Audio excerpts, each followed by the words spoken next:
बिस्मिल्लाहिर्रहमानिर्रहीम। अस्सलाम वालेकुम नाज़रीन, उम्मीद करता हूँ आप सब लोग खैर आफियत से होंगे।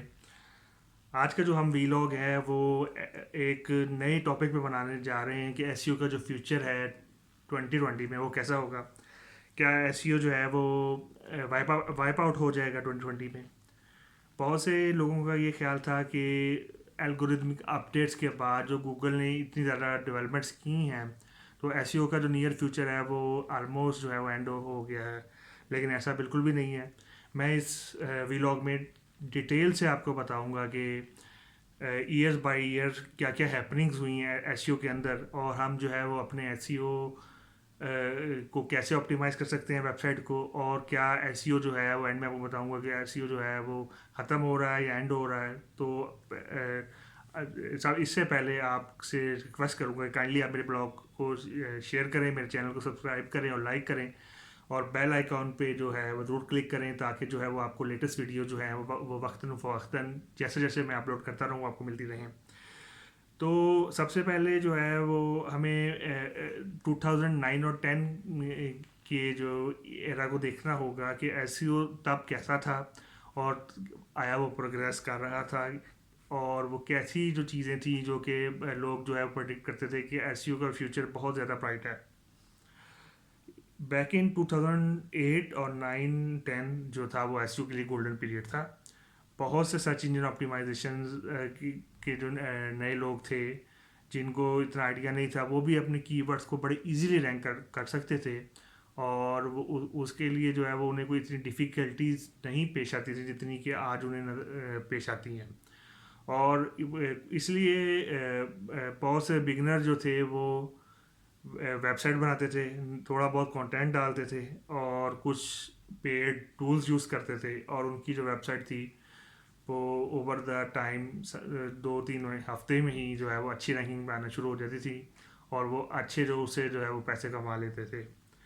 लेकिन इसका जो नेगेटिव इफेक्ट इम्पैक्ट था वो आम एंड यूज़र्स पे था, जो कि सही तरीके से रिफाइंड क्यूरीज जो हैं वो नहीं हासिल कर पाते थे। वो लिखते थे सवाल वो गंदुम करते थे और जवाब उन्हें जना मिलता था।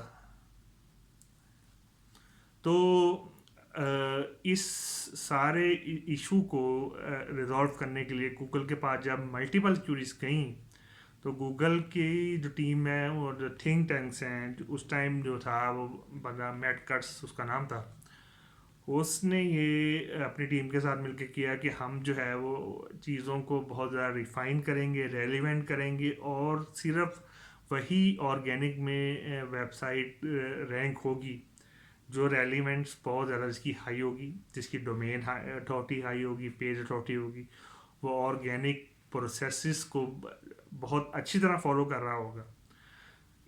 और इसी की एक्सटेंशन में 2011 में अप्रैल 23 को उन्होंने पहला जो दो के वो पहला नहीं था लेकिन जो जिस एल्गोरिदम ने आके एसईओ वर्ल्ड को हिला के रख दिया उसका नाम पांडा या फार्मर भी उसे कहा जाता है अपडेट थी।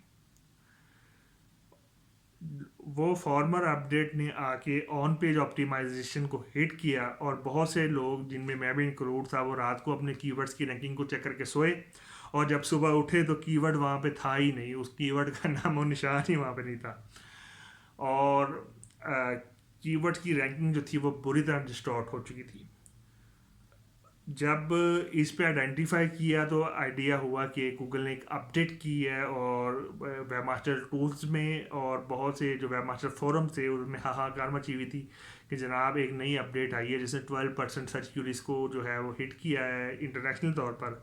12% एक बहुत बड़ी अमाउंट होती है, और बहुत से जो लोग थे वो अपना बिजनेस जो है वो लॉस कर गए इस अपडेट की वजह से। अपडेट में गूगल ने जो है वो बाकायदा तौर पे आपको जो है वो चीज़ें मेंशन की कि आपने जो है गूगल की गाइडलाइंस को कैसे फॉलो करना है टॉप में रहने के लिए। फॉर एग्ज़ाम्पल, अगर आप अपने वेबसाइट के टाइटल्स को यूनिक, अट्रैक्टिव और स्मार्ट बनाएंगे विद इन 60 करेक्टर लिमिट, और डिस्क्रिप्शन भी आपकी यूनिक होगी, अच्छी होगी, उसमें सी टी ए भी होगा जिसे हम कॉल टू एक्शन कहते हैं, तो आप जो है वो गूगल और आपका कंटेंट जो किंग है, content is the king in search engine optimization. और अगर आप किंग को रिफाइन करेंगे, अपने कीवर्ड्स को बेहतरीन तौर पर जो है वो अपडेट्स करेंगे, तो आप जो है वो अच्छी सर्च इंजन की जो है वो रैंकिंग ले सकते हैं। और इस अपडेट्स को में जो आप स्पैम प्लेंटी से निकला जा सकता है। तो उस ज़माने में मैं भी एक वेबसाइट पे काम कर रहा था जो कि हर्ट हुई, और मेरे पास एक बड़ी टीम थी। और क्योंकि आपको पता है एसईओ के जो मुस्तकबिल है वो सर्च पे ही होता है। जितनी अच्छी ट्रैफिक होगी उतने ही जो बॉस होगा या एम्प्लॉय होगा आपसे खुश होगा। तो जब आपकी ट्रैफिक ही नहीं होगी तो आप इतने लोगों को जो है वो इतनी बड़ी टीम को कैसे रखेंगे और कैसे अकोमोडेट करेंगे। तो हर बंदे में सवालिया निशान बन गया, और हमारे लिए इंक्लूडिंग मी। और ये बहुत मुश्किल था। पहली बात है, एक नई चीज़ थी, उसको हमने पढ़ के ही जो है वो निकालना था। तो फटाफट मैंने जो है वो टेक्निकल डिटेल एनालिसिस किया वेबसाइट का, और एल्गोरिदम को सही तरीके से अपडेट पढ़ा, रिव्यू किया। और उसके बाद जो है मैंने वेबसाइट को रिफाइन करना शुरू किया as per Google web master guidelines. और उस ज़माने में गूगल वेब मास्टर था, जो कि अब जो है गूगल ने उसी का नाम चेंज करके गूगल सर्च कंसोल कर दिया। तो वेब मास्टर गाइडलाइंस मैंने फॉलो की, टाइटल्स को रिफाइन किया, मेटा को रिफाइन किया, एलपीज जिन्हें लैंडिंग पेजेस कहते हैं उनको रिफाइन किया। और वक्तन जो है वो चीज़ों को अपडेट किया, आर्टस को, इमेज टैग्स को, robo.txt को ऑप्टिमाइज़ किया, और वेबसाइट को बहुत ज़्यादा सर्च इंजन फ्रेंडली बनाने की कोशिश की। और अल्लाह का शुक्र है कि कुछ अरसे बाद हमारी जो ट्रैफिक है वो बहाल होने शुरू हो गई, और हमारे कीवर्ड की रैंकिंग वापस आने शुरू हो गई। मीनवाइल जो है गूगल जो है वो अपडेट्स रोल आउट करता रहा। पांडा के मल्टीपल वर्जन्स जो है वो मार्केट में आते रहे, जैसे कि पांडा 1.0, पांडा 1.1, पांडा 2.0, पांडा 3.0 and so on. In the mean while after 1 year, back in 2011, Google ने एक और जो है धमाका किया, और एक और एल्गोरिथमिक अपडेट निकाली जिसका नाम पेंगुइन अपडेट था। पहले जो है वो एक जानवर से आवाम को जो है वो तंग किया। उसके बाद जो है वो एक और जो है बेचारा मासूम पेंगुइन उसका नाम उन्होंने एल्गोरिथम अपडेट में रख दिया। और पेंगुइन अपडेट जो थी वो ऑफ पेज ऑप्टिमाइजेशन को हिट करती थी, और आपके जो बैकलिंक्स वगैरह थे, आप स्पैमिंग यानी आपने जो है वो रेसिप्रोकल बैकलिंक लगाए हों, स्पैम किए हों, कहीं सॉफ्टवेयर से आपने जो है वो बैकलिंक्स ले लिए हों, और कोई जो है वो पैसे दे के ले लिए हों। तो इस तरह की जो चीज़ें हैं वो गूगल ने सारी जो है वो देखा, और उनको अपडेट किया, और उन्होंने रेक्टिफाई किया। उस ज़माने में बहुत से ब्लॉग नेटवर्क भी थे जो कि बहुत अच्छे ब्लॉग नेटवर्क थे।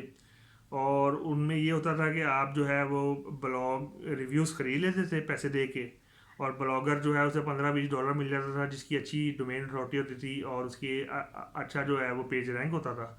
और वो इजीली आपको अच्छे पैसों में जो है वो $15 में आपको एक अच्छा आर्टिकल लिख के आपको जो है वो बैकलिंक लगा के दे देता था, जिसकी वजह से आपका जो कीवर्ड था वो बहुत आसानी से रैंक हो जाता था।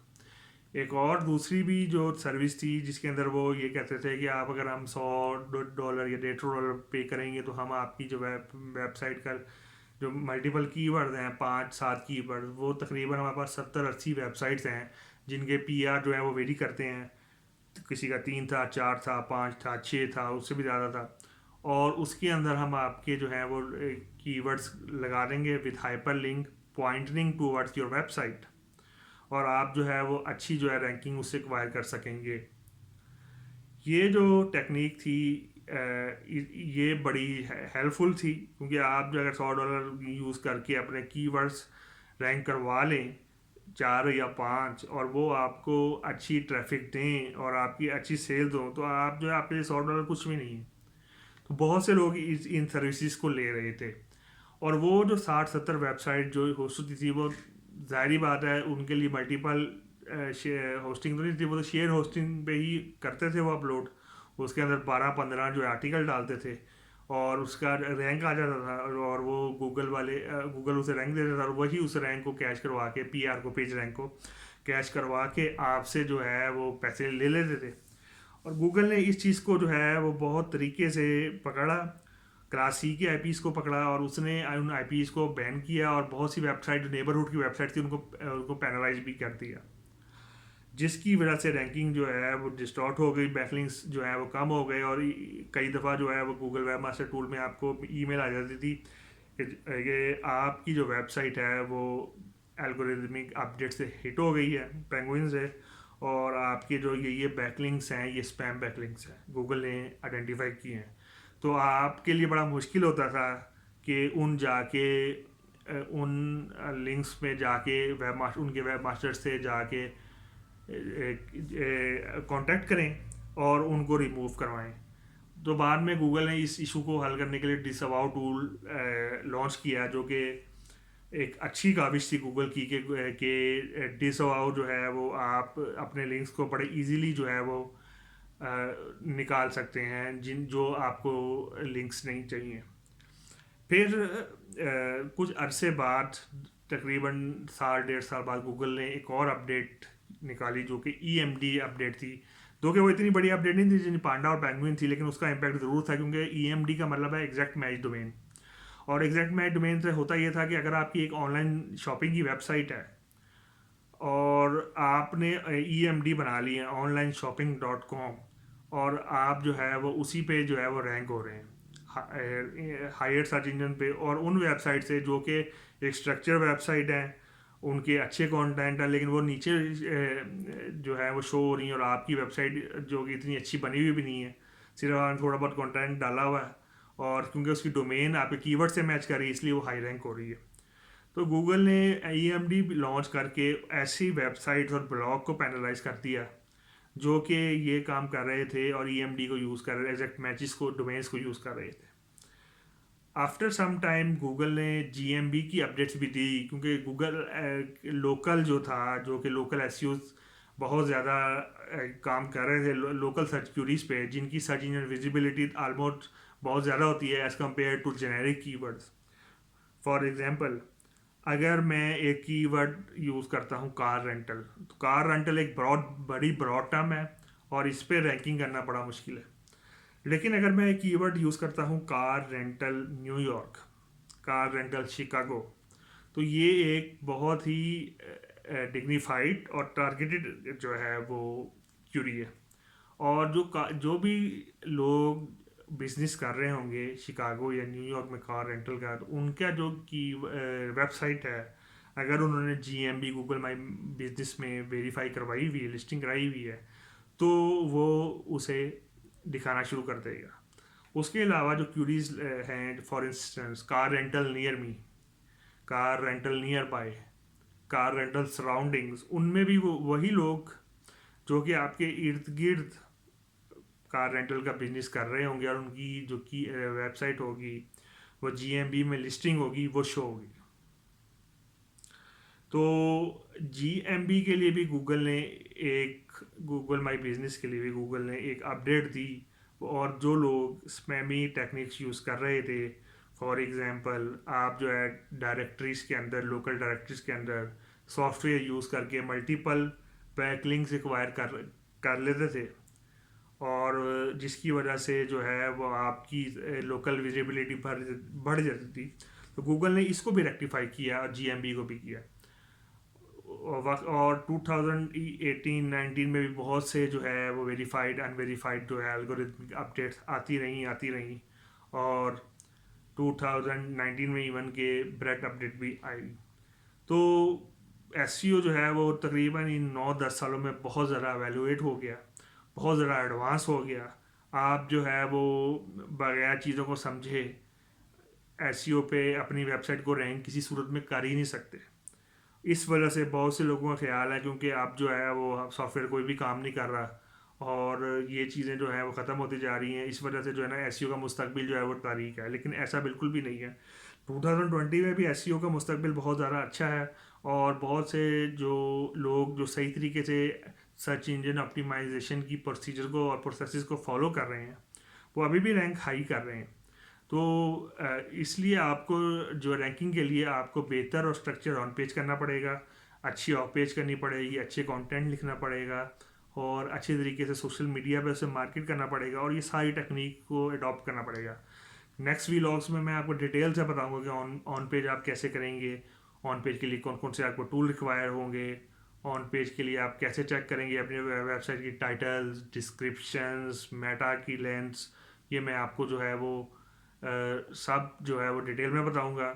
और 2020 में एसईओ का मुस्तकबिल बहुत ज़्यादा ब्राइट है और इंशाल्लाह एसईओ जो है वो बहुत ज़्यादा फ्लोरिश करेगा।